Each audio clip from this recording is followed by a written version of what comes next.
I'm talking about. Attention not even about something, just being attentive. In the yogic systems, we have what is called as dashavadanis, shatavadanis. What this means is, a man will do 10 things at the same time. Now, when you don't miss a thing, everybody thinks you're some kind of a superhuman being. We can give you very dynamic processes through which you can scale up your attention to a higher and higher level.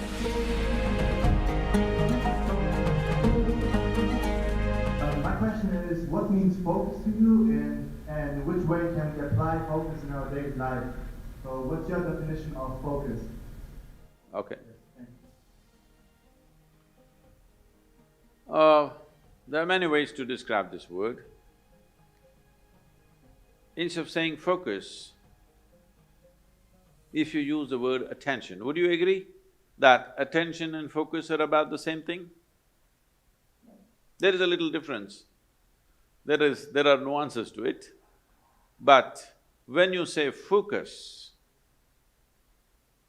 it's just like focusing a light on something means only a focus is always a spot. Attention can be much more widespread.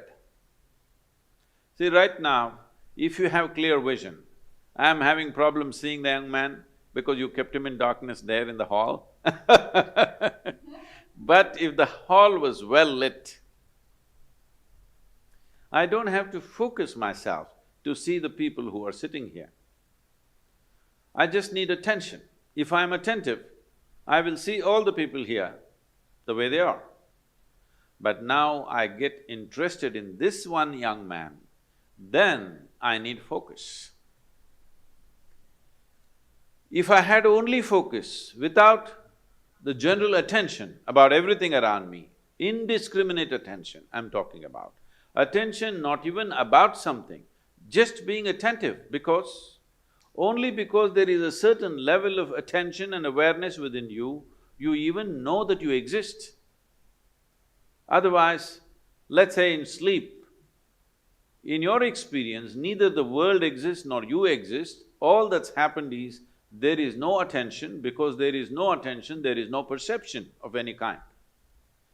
So first thing is attention, that there is a general grasp of everything. Then there is a particular interest.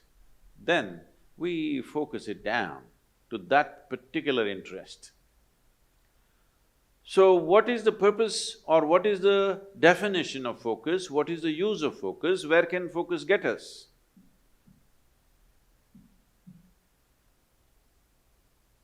We are focusing on something only because our attention is not keen enough. If our attention was very keen, you would not need to focus on anything.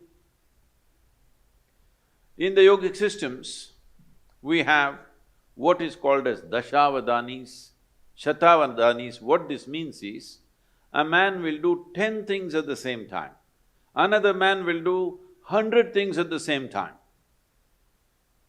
This is, he will articulate a particular musical raga, at the same time he will calculate a very complex arithmetic problem, at the same time he will write poetry, at the same time like this he will do 10 things or 100 things. There are people like this. You can either use that to just be a stage performer, or you can just use it in your life, you're an entrepreneur.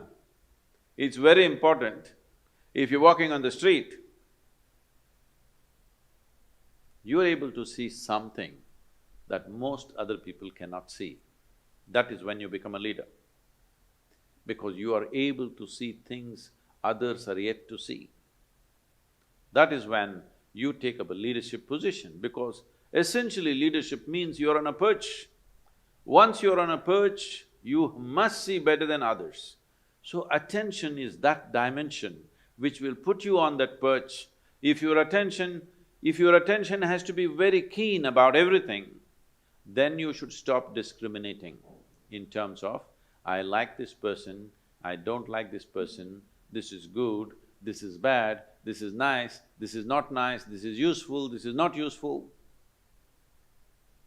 If you do not make any kind of discrimination, you just work on your attention, not about being attentive about something, just being super attentive, not about anything. See, right now if you increase the voltage in this hall where you're sitting, when light comes on, light is not thinking in terms of whom should I focus on. When light comes on, everything that is there in that room will be seen. This is important. This is a very important aspect of yogic process is that we go on working on our attention, that we keep on keying up our attention to a higher and higher level, a higher and higher voltage and intensity.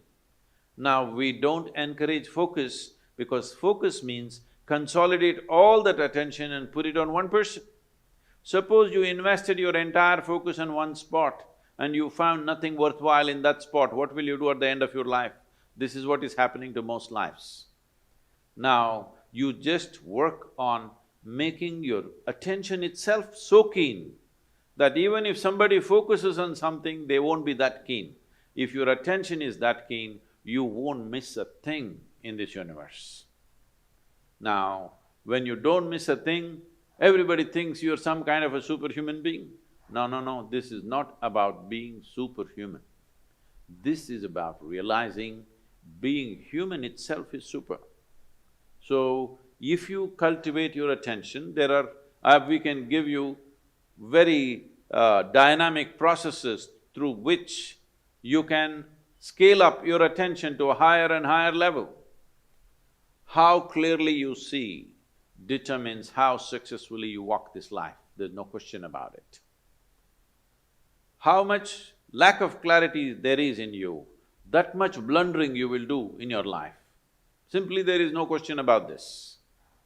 So, if one has to first of all, work towards cultivating this attention, first thing is you stop your sense of discriminatory looking, that you don't look at this person, oh, this is a man, this is a woman, this is a dog, this is this, this is that. Simply pay attention without any judgment. If you just pay attention to anything and everything without any judgment, you will see, if you just pay attention to an ant, there are phenomenal things. You're in Germany, who knows if you pay enough attention to an ant, you may come up with the best automobile on the planet because I have not seen any machine moving with as much dexterity as an ant moves. But I think nobody has paid enough attention to an ant. So, attention, raising the bar of attention is more important than focus. For immediate purposes, if you need to focus on something, you can. But right now you can do a simple experiment. If you sit with your face slightly upturned like this and close your eyes, you will see naturally there'll be a focus between your eyebrows. But you can be conscious of many things, people around you, your breath, the sensations in your body. You can be conscious of everything and still be focused. So mental focus is a limited possibility, but the attention, enhancement of attention that ultimately delivers you to a space where you become conscious, or in other people's words, super conscious, is just conscious, but people think you're super conscious. Because of this, you grasp everything as it is. The most important thing for this is that your mind is not functioning like a prism, distorting things and creating designs where they don't exist. Your mind has become like a plain mirror, it just shows everything just the way it is. Only when you see everything just the way it is, you will have the ability to handle everything sensibly, otherwise you make a mess out of many things. And this is very important for an entrepreneur because you don't have a job